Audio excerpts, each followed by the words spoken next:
Hello दिया, welcome back to my channel with Neeraj. और मैं आपको क्वेश्चंस कराने आई हूँ बेटा, जो बाकी आपका मैंने यूकैरियोटिक सेल करा दिया था आपका कंप्लीट, उसके क्वेश्चंस हैं ये। ठीक है, तो हम बकवास बिल्कुल नहीं करेंगे।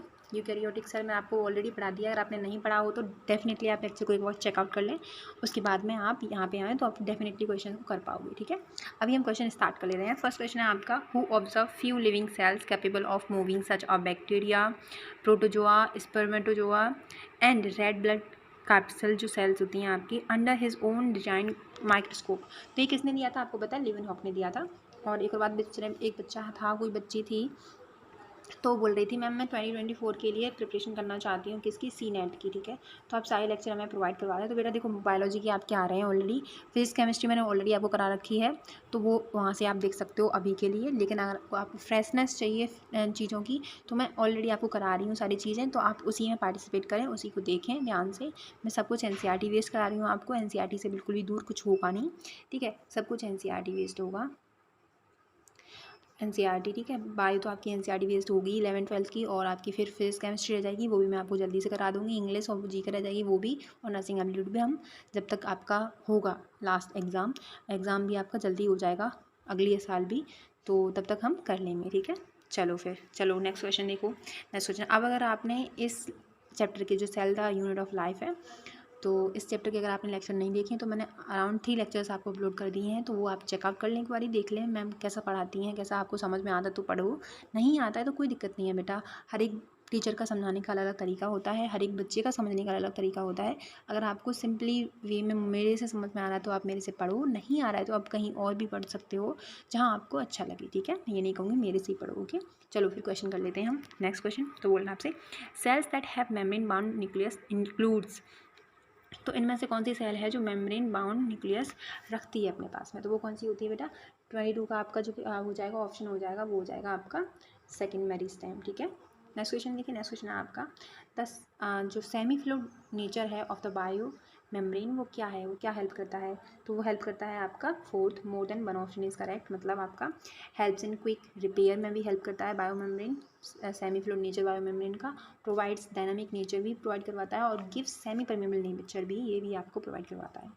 नेक्स्ट क्वेश्चन देखिए। नेक्स्ट क्वेश्चन आपका ये है, इंट्रासेलुलर मैट्रिक्स और common layer between the primary walls of adjacent cell is, तो ये क्या होगा? ये आपका ऑप्शन पूछा है, तो इसका ऑप्शन क्या हो जाएगा बेटा? इसका हो जाएगा आपका फर्स्ट मिडिल लेवल। तो आपने देखा होगा कि जो इंटरसेलुलर मैट्रिक्स होता है और कॉमन लेयर होती हैं, 2 लेयर होती हैं उसमें, तो उसके बीच में एक मिडिल लेमेला पाया जाता है 2 सेल्स के बीच में। ठीक है, तो उसको हम मिडिल लेमेला बोलते हैं। इसे किसका बना हुआ होता है? ये कैल्शियम पैक्टेट का मेनली बना होता है, मेजरली कैल्शियम पैक्टेट, यहाँ पे लिख दे रही हूँ मैं पैक्टेट। ठीक है, और मैग्नीशियम पैक्टेट भी इसका आप कर सकते हो।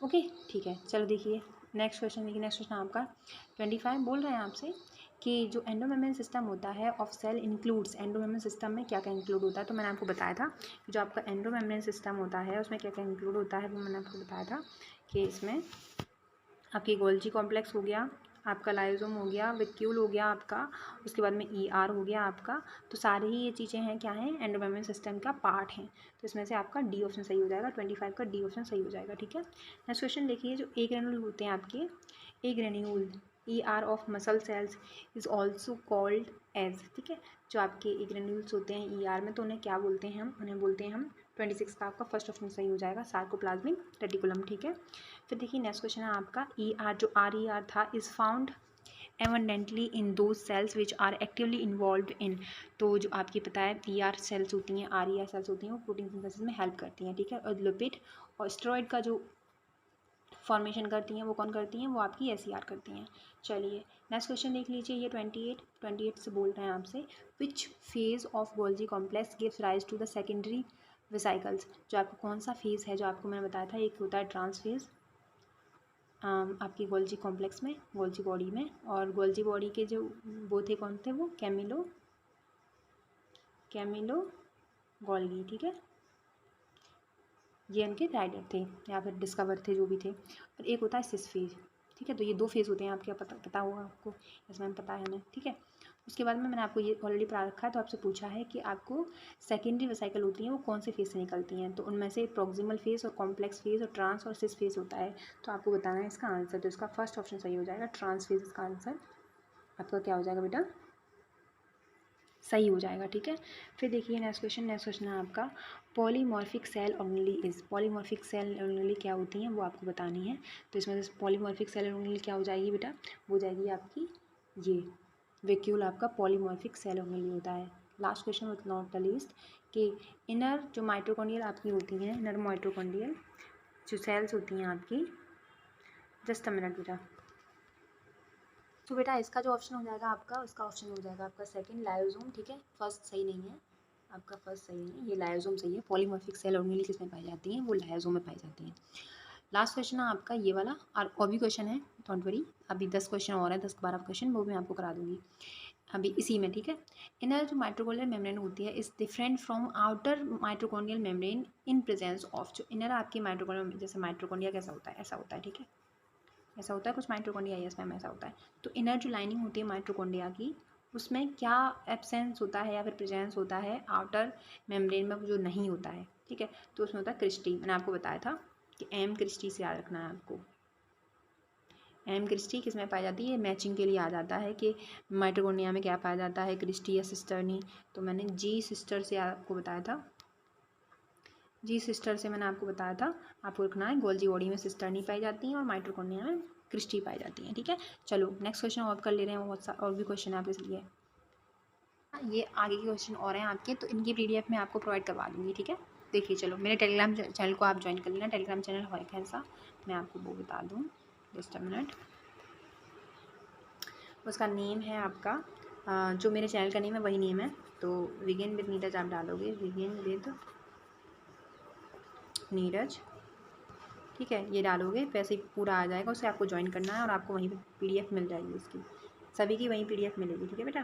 फर्स्ट क्वेश्चन देखिए, तो आपने पूछ रहा था मेमोरी ऑफ आरबीसी। मैंने आपको बताया था ह्यूमन बीइंग में जो आरबीसीज होती हैं, हम लोगों में जो आरबीसीज होती हैं, उनमें प्रोटीन और लिपिड पाया जाता है। वो कितने परसेंटेज में पाया जाता है वो आपसे पूछ रहे हैं। तो आपका जो लिपिड का परसेंटेज होता है वो कितना होता है, 40% होता है। लिपिड का परसेंटेज कितना होता है बेटा, 40%, ठीक है।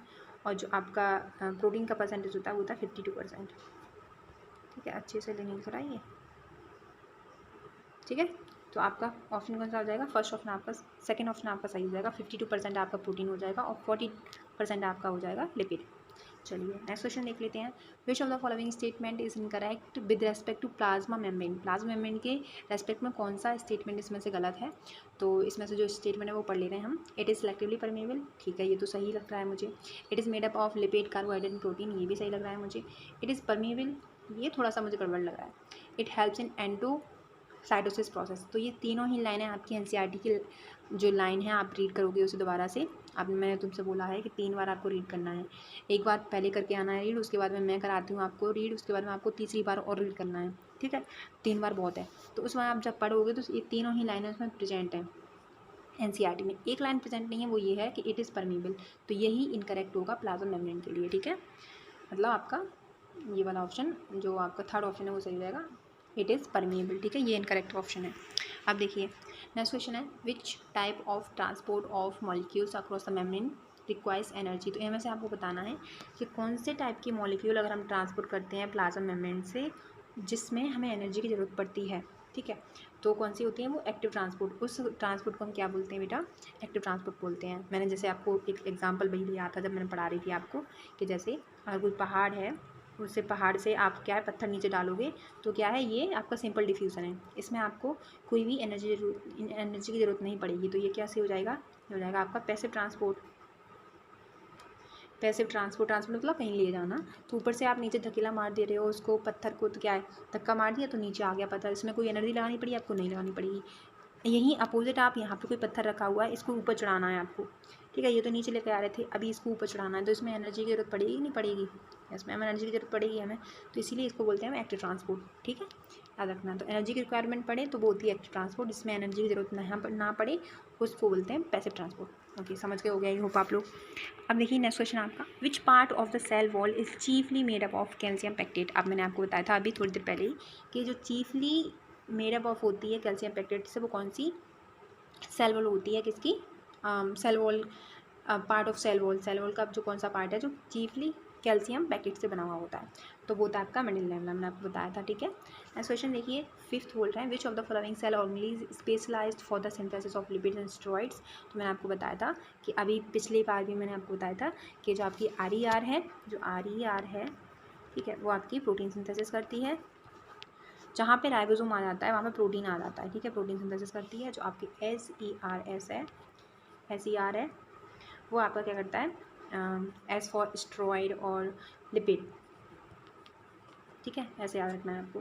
तो SER आपका ऑप्शन सही हो जाएगा। ये क्वेश्चन आपका 2023 में अभी रिसेंटली क्वेश्चन पूछा गया है ये। ठीक है, नेक्स्ट क्वेश्चन देखिए, नेक्स्ट क्वेश्चन आपका which of the following cell organelle contains hydrolytic enzyme. इसमें से आपको बताना है कि हाइड्रोलिटिक एंजाइम कौन सा होता है। तो अभी मैंने देखो पढ़ाया नहीं है आपको, वकील और लाइसोम आपके रह गई हैं जो मैंने अभी कंप्लीट नहीं किए हैं, तो वो भी मैं जल्दी से कंप्लीट कर लूँगी। लेकिन इसका क्वेश्चन आप देख लो, अभी देख लोगे तो आपको समझ में आ जाएगा। ठीक है, तो इनमें से कौन सी ऑर्गेनली है जो हाइड्रोलिटिक एंजाइम को कंटेन करती है, तो वो कौन सी होती है बेटा, आपकी लाइसोम होती है। ठीक है, फर्स्ट ऑप्शन आपका सही हो जाएगा।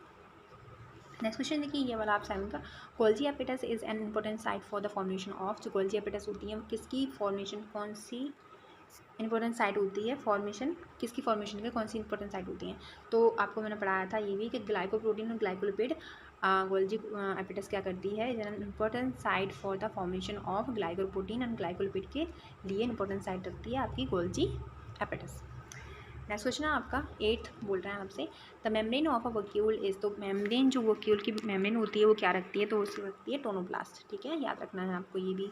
फिर देखिए 9 क्वेश्चन है आपका, what are the 2 type of proteins found in the plasma membrane. तो प्लाज्मा मेम्ब्रेन में कौन सी टाइप की प्रोटीन पाई जाती है, तो 2 टाइप की आपकी प्रोटीन पाई जाती है, इंटीग्रल प्रोटीन और पेरिफेरल प्रोटीन, मैंने आपको बताया था। ठीक है, तो मैंने आपको बेटा बताया था ऑलरेडी कि आपकी जो प्रोटीन्स होती हैं वो एक इंटीग्रल प्रोटीन होती है और एक होती है पेरिफेरल प्रोटीन। पेरिफेरल क्या होती है, बाहर वाली प्रोटीन होती हैं, और इंटीग्रल क्या होती है, अंदर वाली प्रोटीन होती है। ठीक है, सेल के अंदर कोई भी सेल है तो बाहर वाली हो गई वो पेरिफेरल हो गई, और इंटीग्रल अंदर वाली हो गई, जो बीच में आपने देखी होगी सेल के अंदर। यहाँ पे एक हेड था, यहाँ टेल थी, फिर हेड था, इधर फिर टेल थी, फिर हेड था, फिर टेल थी, फिर हेड था, फिर टेल थी। ठीक है, तो इसमें बीच में थी, बाहर की प्रोटीन थी।